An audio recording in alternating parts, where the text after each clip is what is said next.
الله فلا مضل له ومن يضلل فلا هادي له. أشهد أن لا إله إلا الله وحده لا شريك له، وأشهد أن سيدنا ونبينا ومولانا محمدا عبده ورسوله، صلى الله وسلم وبارك على نبينا محمد وعلى آله وصحبه وسلم تسليما كثيرا كثيرا. أما بعد، فيقول الله تبارك وتعالى في محكم التنزيل: أعوذ بالله من الشيطان الرجيم، بسم الله الرحمن الرحيم. يا أيها الذين آمنوا إذا لقيتم فئة فاثبتوا واذكروا الله كثيرا لعلكم تفلحون. وأطيعوا الله ورسوله ولا تنازعوا فتفشلوا وتذهب ريحكم واصبروا إن الله مع الصابرين. وقال الله تبارك وتعالى: وتعاونوا على البر والتقوى ولا تعاونوا على الإثم والعدوان واتقوا الله إن الله شديد العقاب. صدق الله العظيم. وقال رسول الله صلى الله عليه وسلم: المؤمن للمؤمن كالبنيان يشد بعضه بعضا. وقال عليه الصلاة والسلام أيضا: يا أيها الناس أفشوا السلام وأطعموا الطعام وصلوا الأرحام وصلوا بالليل والناس نيام تدخلوا الجنة بالسلام، أو كما قال رسول الله صلى الله عليه وسلم. எல்லா புகழும் புகழ்ச்சியும் அகிலத்தை படைத்தும் பரிபாலிக்கும் கேட்பவர்களும் அல்லாஹ் ஜல்லல்லாஹு இருக்கிறார். ஸலவாத்தும் ஸலாமும் எமது உயிரைவிட மேலான சய்யிதுனா முஹம்மது ஸல்லல்லாஹு அலைஹி வஸல்லம் அன்னவர்கள் மீதும் அவர்களது குடும்பத்தார்கள், பரிசுத்த மனைவிமார்கள், உத்தம சஹாபாக்கள், தாபிஊன்கள், தபூதாபிகள் மற்றும் கியாமத் நாள் வரை வரக்கூடிய அனைத்து முஃமினான ஆண்கள் பெண்கள் அனைவர்கள் மீதும் என்றென்றும் உண்டாவதாக. கண்ணியத்துக்குரிய அல்லாஹ்வின் நல்லடியார்களே, அல்லாஹ் சுப்ஹானஹு வ தஆலாவினால் ஏவப்பட்ட ஏவல்களை எடுத்து நடக்குமாறும் அவனால் விளக்கப்பட்ட எல்லா விதமான பாவங்களிலிருந்தும் தவறுகளிலிருந்தும் தவிர்த்து நடந்து கொள்ளுமாறும் தக்வாவை கொண்டு வசியத்தை செய்து கொள்கிறேன். அல்லாஹ்வின் நல்லடியார்களே, இந்த மனித சமுதாயத்தை அல்லாஹ் சுப்ஹானஹு வ தஆலா ஒரே தாயிலிருந்தும் ஒரு தகப்பனில் இருந்துமே இவ்வளவு பெரிய ஒரு சமூகத்தை அல்லாஹ் படைத்திருக்கிறார். ஹஜ்ரத் ஆதம் அலைஹிஸ்ஸலாம், ஹஜ்ரத் ஹவ்வா அலைஹிஸ்ஸலாம் ஆகிய அந்த இரண்டு பேருடைய திருமண வாழ்வுக்கு பிறகு அவர்கள் இருவர்களும் சுவர்க்கத்தில் குடியமர்த்தப்பட்டார்கள். இது குர்ஆன் சொல்லக்கூடிய விஷயம். ஆதம் அலைஹிஸ்ஸலாம் அவர்களே, நீங்களும் உங்களுடைய மனைவியும் சுவர்க்கத்தில் போய் வாருங்கள் அல்லாஹ் சுப்ஹானஹு வ தஆலா அனுப்பினார். அங்கிருந்து அவர்கள் குழந்தை உலகத்திற்கு வர முதலேயே அவர்கள் குழந்தைகளை பெற்று வாழ ஆரம்பித்தார்கள்.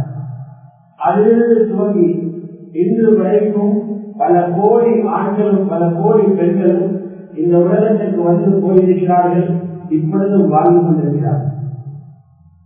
அல்லாஹ்வுடைய நல்லடியார்களே, இந்த செயற்பாடு நமக்கு எதனை உணர்த்துகிறது என்றால், நீங்கள் இந்த உலகத்திலே ஒற்றுமையாக வாழ வேண்டியவர்கள், நீங்கள் ஒரே தாய்க்கும் தந்தைக்கும் பிறந்தவர்கள், நீங்கள் பிரிந்து வேற்றுமையுடன் வாழக்கூடியவர்கள் அல்ல என்ற செய்தியை அல்லாஹ் சுப்ஹானஹு வ தஆலா இதன் மூலம் தருகிறார். يا أيها الناس اتقوا ربكم الذي خلقكم من نفس واحدة وخلق منها زوجها وبث منهما رجالا كثيرا ونساء. அல்லாஹ் இந்த ஆயத்திலே சூரத்துல் நிசாவை ஆரம்பிக்கும் இந்த ஆயத்திலே சொல்கிறார், உங்களை படைத்த அந்த ரப்பை நீங்கள் பயந்து வாழுங்கள், பாவம் செய்ய வேண்டாம். அந்த ரப்பை எப்படிப்பட்டவன், எவ்வளவு சக்தியானவன், சக்தி வாய்ந்த குதிரத்துள்ளவன். கலகக்கும் மின்னத்தின் வாகிதா, ஒரு ஆத்மாவிலிருந்து உங்களை படைத்தார். அந்த ஆத்மாவுடைய விழா எலும்பிலே இருந்து அவருடைய மனைவி எல்லாம் படைத்தார். அவ்விருவரிலிருந்து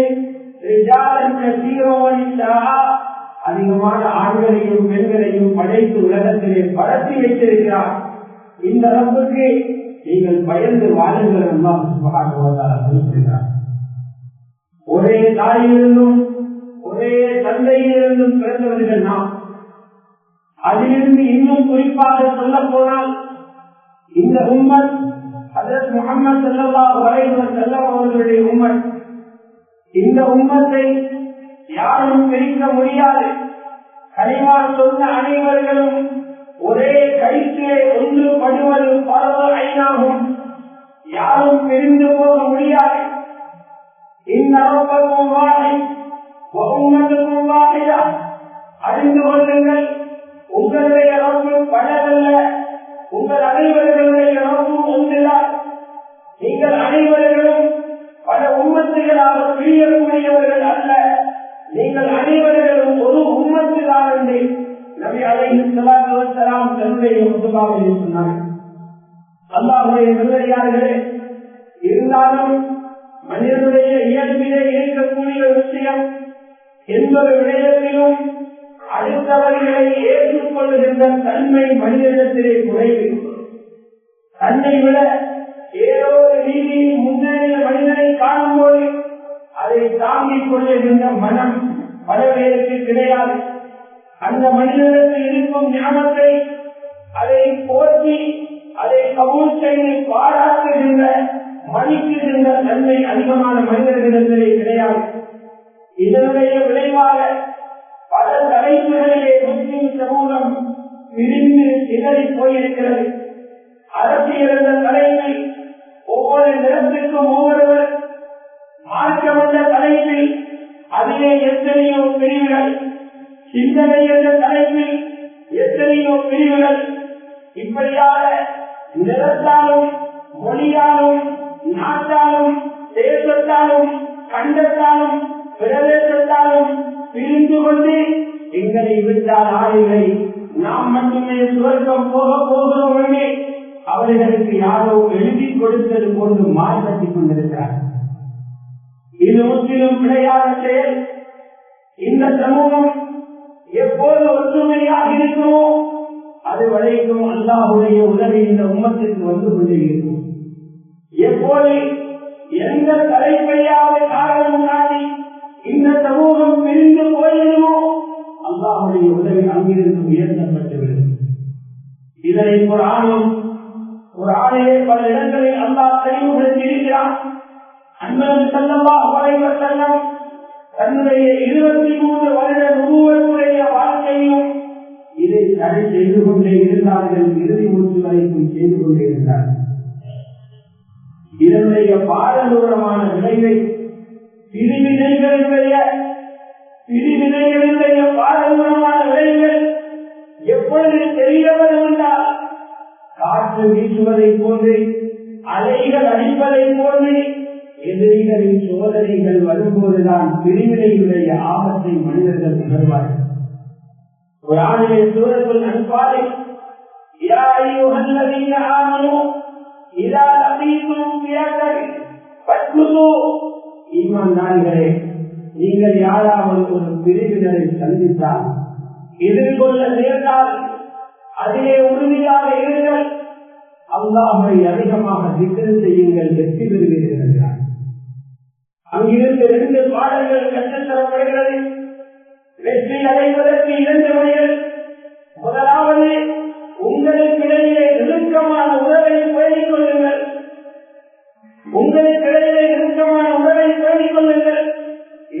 இரண்டாவது அல்லாஹ்வுடைய தொடர்பை பேணிக் கொள்ளுங்கள். வலாஹின் வெற்றிக்குள்ள அடிப்படைகள். இந்த ஆயத்தை முடித்துவிட்டு அடுத்த ஆயத்தை துவங்குகிறார். மிகவும் பயங்கரமான ஒரு எச்சரிக்கை இந்த ஆயத்தில் செய்கிறார். இந்த உம்மத்தில் அதை நோக்க முடியாத கேவலமான நிலைமைக்கு எப்பொழுது போகும் என்ற செய்தி அங்கே சொல்லுகிறார். அல்லாஹ் சுப்ஹானஹு வ தஆலா வஅத்தியுல்லாஹ வ ரசூலஹு வலா தனாஸு வதஃஷலு வதல்ஹப ரீஹுக்கும் வஸ்பிரு. நீங்கள் அல்லாஹ்வுடைய ரசூலுக்கும் கட்டுப்படுங்கள் என்றால் தீனுக்கு கட்டுப்பட்டு வாழுங்கள். உங்களுக்கிடையே சண்டைகளை உண்டாக்கிக் கொள்ள வேண்டாம். ஒருவருக்கொருவர் பிணக்குகளை ஏற்படுத்திக் கொள்ள வேண்டாம். பிரிவினைகளை ஏற்படுத்திக் கொள்ள வேண்டாம். அதனுடைய விளைவு என்னாகும்? நீங்கள் கோழையாகி போவீர்கள். பிரிவினையுடைய முடிவு இரண்டு தாராளமே தலை நிமிர்ந்து வாழ முடியாமல் கோழையாகிறீர்கள். ஒன்று சேர்ந்திருக்கும் போது எந்த பலமும் தைரியமும் சக்தியும் இருந்ததோ அந்த தைரியம் உங்களை விட்டு போய்விடும். உங்களுடைய பலம் போய்விடும். நீங்கள் பிரிந்து போனால் அல்லாஹ் சொல்லுகிறான், அந்த பிரிவினையை தடுப்பதற்கு, முஸ்லிம் சமூகம் ஒரே சமூகமாக வாழ்வதற்கு நீங்கள் கையிலே எடுக்க வேண்டிய மிகப்பெரிய மருந்து, அடுத்தவர்களால் ஏற்றுக்கொள்ள முடியாத, நியாயப்படுத்த முடியாத பேச்சுகளையோ எழுத்துகளையோ கண்டால் கேட்டால் ஒருமையாக இருந்து கொள்ளுங்கள். பதிலுக்கு நீங்களும் தடியெடுக்க வேண்டாம். நீங்களும் பதிலுக்கு எழுத வேண்டாம். நீங்களும் பதிலுக்கு சண்டைக்கு போக வேண்டாம். அதனுடைய விளைவு பாரியோர் உடையை சமூகத்தில் ஏற்படுத்தும். அதனுடைய விளைவு வார்த்தைகளால் சொல்ல முடியாததாக ஆகுங்கள். பொறுமையாக இருங்கள். பொறுமையாளர்களுடன் அல்லாஹ் இருக்கிறார் என்று அல்லாஹ் சுப்ஹானஹு வ தஆலா அந்த ஆயத்திலே குறிப்பிடுகிறார். அல்லாஹ்வுடைய நல்லடியார்களே, இந்த ஆயத்தினுடைய உண்மையான தத்துவத்தை, யதார்த்தத்தை ரசூலுல்லாஹி ஸல்லல்லாஹு அலைஹி வஸல்லம் சொன்னார்கள். 400 மைல்களுக்கு 400 கிலோமீட்டர்களுக்கு அப்பால் இருந்து ஹிஜ்ரத் செய்து வந்த முஹாஜிர்கள் தங்களுடைய ஊர்களை இழந்து, வீடுகளையும் தொழில் நிலங்களையும் இழந்து மதீனாவுக்குள் வந்து குடியேறி இருக்கிறார்கள் முஹாஜிர்கள். அல்லாஹ்வுடைய ரசூல் ஸல்லல்லாஹு அலைஹி வஸல்லம் முஹாஜிர்களையும் அன்சாரிகளையும் கூட்டி சேர்க்கிறார்கள், ஒன்றுபடுத்துகிறார்கள், ஒற்றுமைப்படுத்துகிறார்கள். என்ன சொன்னார்கள் தெரியுமா? அல் முஃமினு லில் முஃமினி கல் புன்யான். ஒரு மூமின் மற்ற மூமினுடன் எப்படி நடக்க வேண்டும் என்றால், ஒரு மூமினை மற்ற மூமினுக்கு ஒரு கட்டடத்தை போன்றே ஆக்கியிருக்கிறார். 2 செங்கல்கள், அந்த 2 கல்லும் 2 இடங்களிலே இருந்தால் கட்டிடம் ஆகாது, ஒரு கட்டிடம் உருவாகாது. முஃமின்களை 2 கல்லுகளை போலவே சொல்லல, முஃமின்களை ஒரு கட்டடத்தை போன்று என்று சொன்னார். அது ஒரு மூமின் அடுத்த மூமினை இறுக பிடித்துக் கொள்ள வேண்டும். கட்டிடம் கட்டும் போது, ஒரு சுவர் கட்டும் போது, ஒரு கல்லுக்கு மேல் இன்னொரு கல்லை அடுக்கி சீமென்று பூசி அதனை எப்படி இறுக வைத்தால் பாரிய கட்டிடமாக எழுந்து நிற்குமோ, சூறாவளி காற்று வீசினாலும் அதற்கு முகம் கொடுக்கின்ற அளவை அலைகள் மோதினாலும் அதற்கு முகம் கொடுத்து நிமிர்ந்து நிற்கும் அளவுக்கு அந்த கட்டடத்திற்கு சக்தி வருகிறது. கற்கள் எல்லாம் ஒன்று சேரும்போது இது போன்றுதான் மூமின்கள் இருக்க வேண்டும் என்று அதற்கு ரசூலுல்லாஹி ஸல்லல்லாஹு அலைஹி வஸல்லம் அவர்கள் சஹீஹான ஹதீஸிலே மிக அழகாக சொல்லித் தந்தார்கள். அல்லாஹ்வுடைய நல்லடியார்களே, இதற்கு மாற்றமாக ஒற்றுமை எனும் கருத்தை முஸ்லிம் சமூகம் தங்களுக்குள்ளே வளர்த்துக் கொண்டு, அடுத்தவரின் கஷ்டங்களையும் பேச்சுகளையும் தாங்கிக் கொண்டு, முகம் பார்த்து சலாம் சொல்லி நாங்கள் எல்லாம் களிமாவுக்கு கீழ் இருக்கும் ஒரே சகோதரர்கள் என்று உணர்வோடு வாழ தவறினார். அதனுடைய விளைவு பாரியதாக வேண்டும். இதற்கு மிகப்பெரிய உதாரணம் உஹதுடைய யுத்தமாகும். மிகப்பெரிய உதாரணம் உஹதுடைய யுத்தமாகும். ரசூலுல்லாஹி ஸல்லல்லாஹு அலைஹி வஸல்லம் சஹாபாக்களுடன் ஹிஜ்ரி 3ஆம் ஆண்டு உஹதுடைய யுத்தத்திலே கலந்து கொள்கிறார்கள். யுத்தம் ஆரம்பிக்கும் நேரத்திலே 50 பேர்களை பிறக்கி எடுக்கிறார்கள். அவர்கள் அம்பெய்வதிலே ரொம்பவும் தேர்ச்சி பெற்றவர்கள். அந்த 50 பேருக்கும் ஒரு அமீரை நியமிக்கிறார்கள். அப்துல்லா இப்னு ஜுபைர் ரலியல்லாஹு அன்ஹு அவர்களுக்கு ஒரு பொறுப்பை கொடுக்கிறார்கள். அந்த பொறுப்பை இந்த உம்மத்தினுடைய ரசூலினால் கொடுக்கப்பட்ட பொறுப்பு, ஒரு தலைவரினால் கொடுக்கப்பட்ட பொறுப்பு, சாமானிய பொறுப்பல்ல. என்ன கொடுத்தார்கள்? நீங்கள் 50 பேரும் நாங்கள் அந்த பக்கமாக பார்த்து யுத்தத்தில் ஈடுபடும் போது பின் வழியால் எதிரிகள் வராமல் பாதுகாப்புக்கு நிற்க வேண்டும். சிறியொரு குன்றிலே சிறியொரு மலையிலே அந்த 50 பேரும் நிறுத்தப்படுகிறார்கள். எங்களுடைய பின்பகுதியை நீங்கள் பாதுகாருங்கள். ஸல்லல்லாஹு அலைஹி வஸல்லம் உத்தரவிட்டார்கள். நாங்கள் வெற்றி அடைந்து கனிமத்துகளை புரட்டிக் கொண்டிருக்கும் காட்சியை கண்டாலும் நீங்கள் இறங்கி வரக்கூடாது. நாங்கள் தோல்வி அடைந்து எங்களுக்கு உதவி செய்ய ஆள் இல்லாத காட்சியை கண்டாலும் இறங்கி வாருங்கள் என்று நான் சொல்லும் வரைக்கும் நீங்கள் வரக்கூடாது என கண்டிப்பான ஒரு உத்தரவை கொடுத்து 50 பேரை விடுகிறார். யுத்தம் ஆரம்பிக்கப்படுகிறது. என்ன நடக்கிறது? ஆரம்பித்த உடனே எதிரிகள் ஓட்டம் பிடிக்க ஆரம்பிக்கிறார்கள். பயமான அடி விழுகிறது. அடிமைகளையும் கூடாரங்களையும் வாகனங்களையும் ஆயுதங்களையும் விட்டுவிட்டு உயிர் தப்பினால் போதும் என்று ஓடினார் பாய்கிறது. ஆனால் மலையில் இருந்தவர்கள் இந்த வெற்றியை பார்த்தார். கீழுள்ளவர்கள் ஆயுதங்களை புரட்டுகிறார்கள், வாகனங்களை பிடிக்கிறார்கள், கூடாரங்களை கைப்பற்றுகிறார்கள், உணவுப் பொருள்களை புரட்டுகிறார்கள். நாங்களும் இறங்கினால் என்ன, தேவைதானே முடிந்து விட்டதே என்று சொல்லி அவர்களுக்கு ஆலோசிக்கிறார். அமீரிடம் சொல்கிறார்கள். கீழே இருந்தவான்னு கேட்கிறார்கள். அமீர் மறுக்கிறார். ரசூலுல்லாஹுடைய உத்தரவை திரும்ப நினைவு கூறுங்கள் என்கிறார்கள். கொஞ்ச நேரம் பார்த்திருந்தேன். 2ஆம் முறை அனுமதி பெற்றார்கள். திரும்பவும் அமீர் மறுக்கிறார்.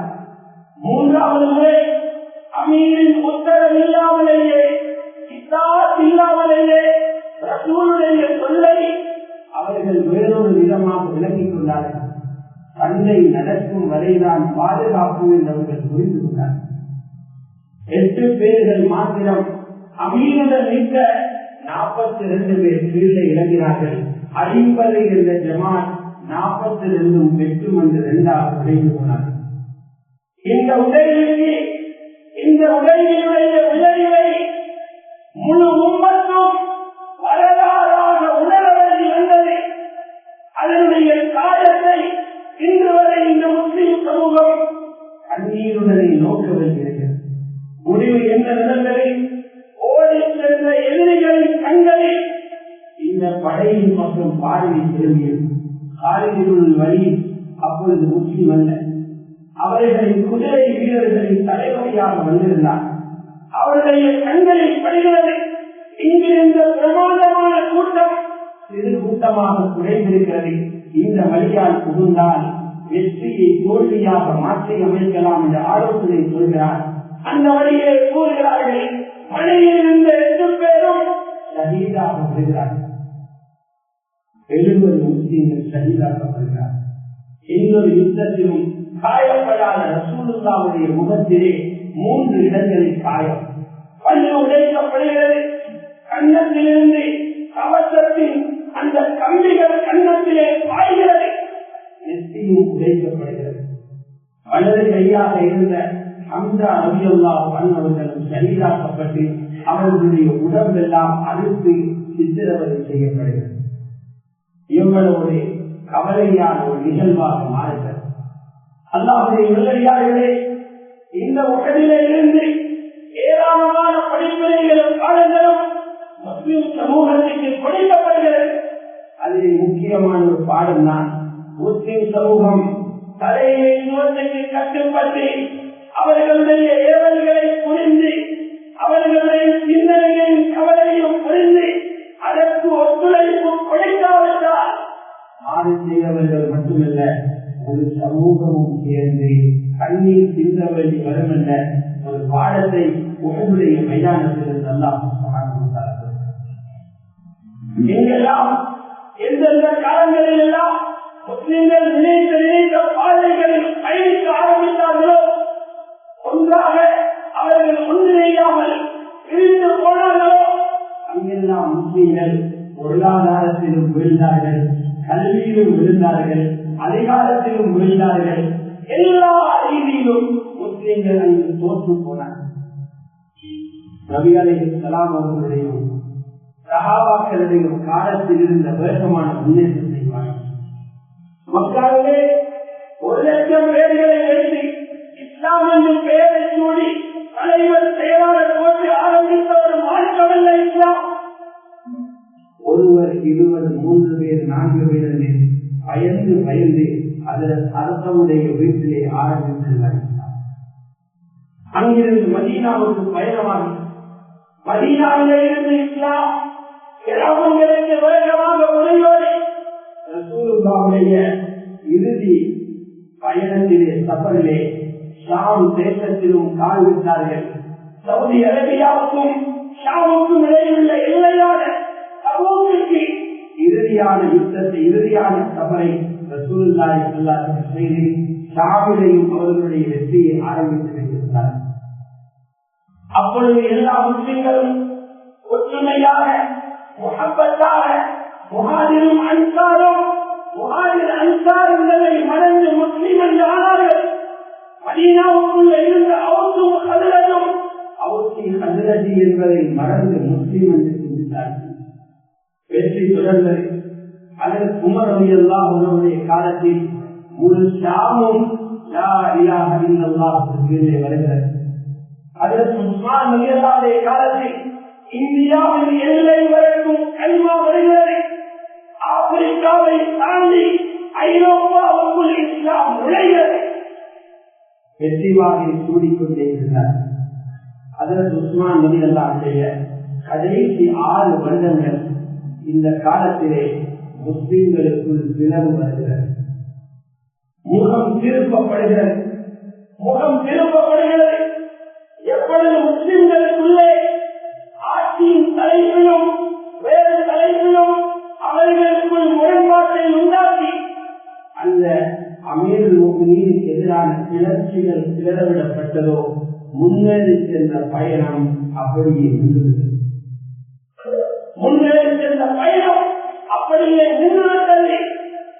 அதற்கு உஸ்மான் ரலியல்லாஹு அன்ஹு தன்னுடைய பயானிலே சொல்கிறார், சில வழிகள் எந்த எதிரிகளை தன்னுடைய கண்ணுக்கு முன்னால் நிறுத்திக் கொண்டு பயணம் செய்ய வேண்டுமோ அந்த எதிரிகளை முதுகுக்கு பின்னால் தள்ளிவிட்டு தமது தலைவர்களை எதிரிகளாக பார்க்க ஆரம்பித்திருக்கிறார்.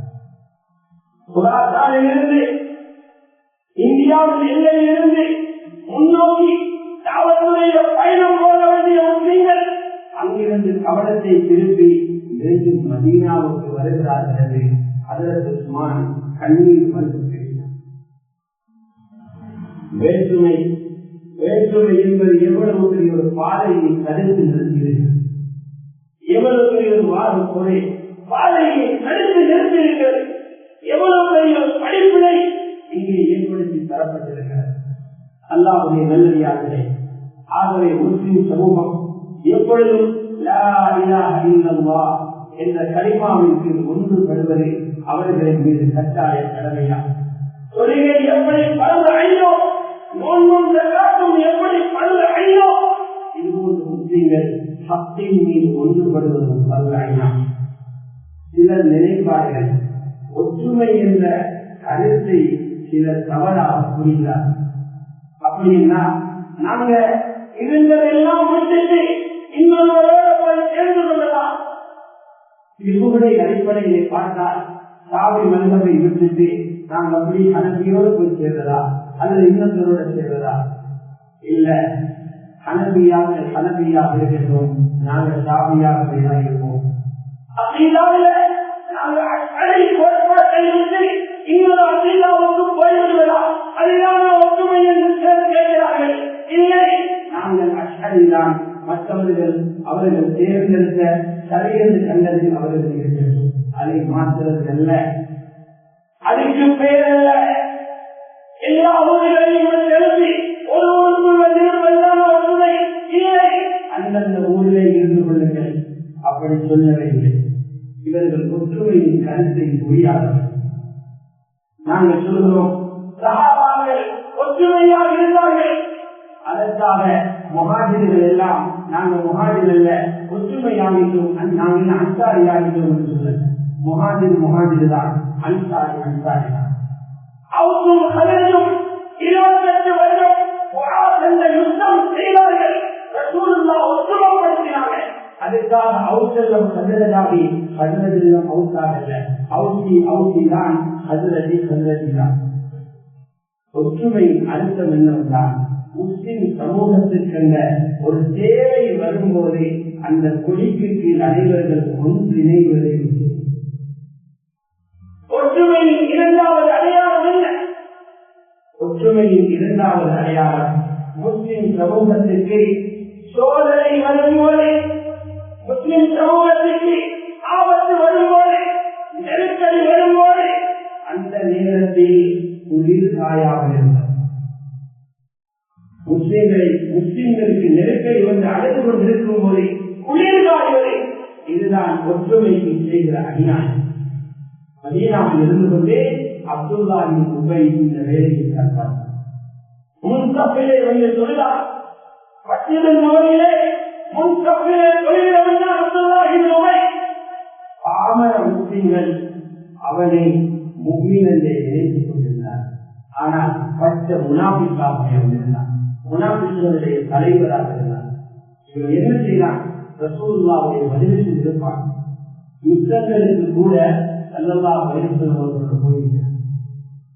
பனு நபீரும் யூதர் குழுவுடன் ரசூலுல்லாஹ்வுக்கு ஒரு யுத்தம் முடிகிறது. அநியாயமான ஒரு பாரிய பயங்கர வேலையை செய்கிறார். அல்லாஹ்வுடைய ரசூல் ஸல்லல்லாஹு அலைஹி வஸல்லம் அவர்களுடன் சமாதான ஒப்பந்தம் செய்து கொண்டு மதீனாவிலே வாழ்ந்தவர்கள் தான் பனு நபீர். எங்களுடன் ஒப்பந்தம் செய்த நல்லவர்களே அடிப்படையில் ஒரு விடயத்திற்கு வசூல் செய்வதற்காக ஒரு சஹாபி சென்ற பணம் கொடுக்க வேண்டி இருந்ததை அவர்களால் ஒருவரை கொலை செய்வதற்காக அதற்கான பணத்தை வசூல் செய்ய ரசூலுல்லாஹி ஸல்லல்லாஹு அலைஹி வஸல்லம் பனு நபீரை சந்திக்க போகிறார். அந்த தருணம் பார்த்து யூதர்களுக்கு அவர்களுடைய குணப்படிகளை பேசுவோம், அழைப்போம், உணவில் உட்கார்ந்து சாப்பிடுவோம் என்று உட்கார வைத்துவிட்டு ரசூலுல்லாஹை தலையிலே ஒரு பாடங்களை தள்ளி அவர்களை படுகொலை செய்ய திட்டமிட்டார். ஜிப்ரீல் அலைஹிஸ்ஸலாம் வந்து செய்தி சொல்கிறார்கள், அதற்கு ஜிப்ரீல் மறைக்கிறார்கள். அவர்களுடைய கண்களுக்கு படாமலே ஸல்லல்லாஹு அலைஹி வஸல்லம் மதீனாவுக்கு வந்து சேர்ந்து இப்படியான துரோகிகளுடன் ஒன்றாக வாழ முடியாது என்றுதான் பனு நபீருக்கு எதிராக அவர்கள் அந்த படையெடுப்பை செய்கிறார்கள். பனு நபீர் முற்றுகையிடப்பட்டிருக்கிறார்கள். கட்டுப்பட்டு உள்ளே வாங்கள், சமாதானத்திற்கு வாருங்கள் என்று ரசூலுல்லாஹ் அழைப்பு கொடுக்கிறார்கள். அந்த நேரத்திலே முன்சப்பிலே சொல்லிக் கொண்டு அப்துல்லாஹ் பனு நபீருக்கு சூழலுக்கிறார். நீங்க பயப்பட தேவையில்லை, முகம்மதுக்கு கட்டுப்பட வேண்டாம், நாங்கள் உங்களோட இருப்போம். இதுதான் பாதகத்தை. இப்படியான துரோக வேலை செய்யாமல் இருப்பதையே சமாதானம் என்று சொல்கிறோம். அப்படியான வேலை செய்யக்கூடாது. அல்லாஹ்வுடைய நல்லடியார்களே, இன்னும் பலவிதமான அடையாளங்கள் விடயங்கள் இருக்கிறது. நேரம் நெருந்து கொண்டு போவதை சொல்லி இந்த ஒற்றுமையை பாதுகாப்பதற்கு அல்லாஹ் சுப்ஹானஹு வ தஆலா ஒற்றுமை என்பது குடும்பங்களில் இருந்தே கட்டி எழுப்பப்பட வேண்டும். கணவன் மனைவிக்கு இடையிலே ஒற்றுமை வேண்டும், சகோதர சகோதரிகளுக்கு இடையில் ஒற்றுமை வேண்டும், ஒரு ஜமாத்துக்குள்ளே ஒற்றுமை வேண்டும், ஒரு மாவட்டத்தில் உள்ள முஸ்லிம்களுக்கு இடையில் ஒற்றுமை வேண்டும். ஒற்றுமை என்பது எல்லா இடங்களிலும் எல்லா துறைகளிலும் எல்லா அமைப்புகளிலும் அந்த ஒற்றுமை பாதுகாக்கப்பட வேண்டும். ஒற்றுமையை சீர்குலைக்க யாருக்கும் இடம் கொடுக்கக்கூடாது. ஒற்றுமையின் சிகரமாக ஒற்றுமையின் அடையாளமாக திகழ்ந்தவர்களே ஹஜ்ரத் முஹம்மது ஸல்லல்லாஹு அலைஹி வஸல்லம் அவர்கள். அல்லாஹ் சுப்ஹானஹு வ தஆலா இந்த சமூகம் பிரிந்து போகாமல் இருக்க 4 வழிகளை காட்டிக் கொடுத்தார். இந்த 4 விடயங்களையும் தலைமைத்துவத்தில் இருந்து நீங்கள் பாருங்கள், ஒற்றுமையான ஒரு சமூகத்தை நீங்கள் காணலாம் என்று சொல்லுங்கள். முதலாவது என்ன சொன்னார்? நபியே, நீங்கள் அவர்களுடன் மிருதுவாக பேசுங்கள். மிருதுவாக பேசுங்கள். ஏன்? ஒருவர் கடினமாக மற்றவருடன் பேசினார், இவர் கொல்லாதவர் என்று அந்த தலைவரை விட்டு மக்கள் எல்லாம் விலகி போவார்.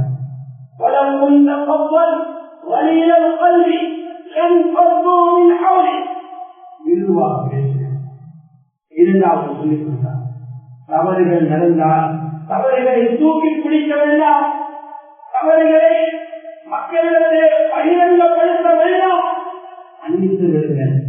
ஒற்றுமை வர வேண்டும் என்றால் முதலாவது மிருதுவாக பேசுங்கள், இரண்டாவது வாழ்வோம் மன்னித்து விடுங்கள்.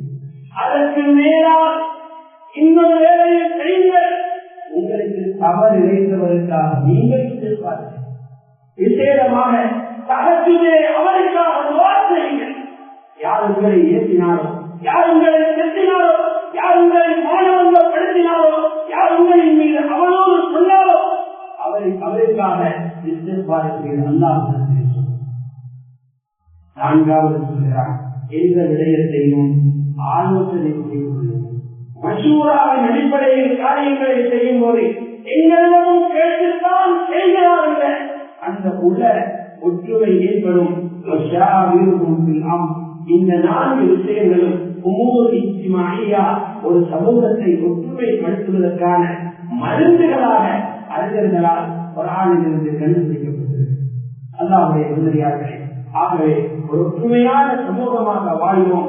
அப்படி வாழும்போது முன்பு வீழ்த்திய சூறாவளியாக இருந்தாலும் இதற்கு பிறகு வரப்போகின்ற அல்லாஹ் பாதுகாக்க வேண்டும் சூறாவளிகளாக அலைகளாக இருந்தாலும் அனைத்து நிலையிலும் முஸ்லிம் சமூகம் சிதறி போய் துவண்டு போய் அல்லாஹ்வுடைய கோபத்துக்கு ஆளாகாமல் அவருடைய உதவியை கொண்டு தலையிலிருந்து நிற்கக்கூடிய ஒரு சக்தியையும் பலத்தையும் அல்லாஹ் சுப்ஹானஹு வ தஆலா நிச்சயமாக தந்தருள்வான். வல்ல ரஹ்மான் எங்கள் அனைவர்களையும் கபூல் செய்வானாக, பொருந்திக் கொள்வானாக. மூமினான ஆண்கள் எங்கள் அனைவர்களை பாவங்களையும் மன்னித்து தருவானாக. அபராதிகளாக இருக்கக்கூடிய எல்லா முஸ்லிம்களுடைய பாவங்களையும் மன்னித்து சுவன பதிகளாக அவர்களை ஞாபகப்படுத்துவாயாக. அனைவர்களுடைய உள்ளங்களை ஒன்றுபடுத்துவாயாக. ஒற்றுமையாக வாழ்கின்ற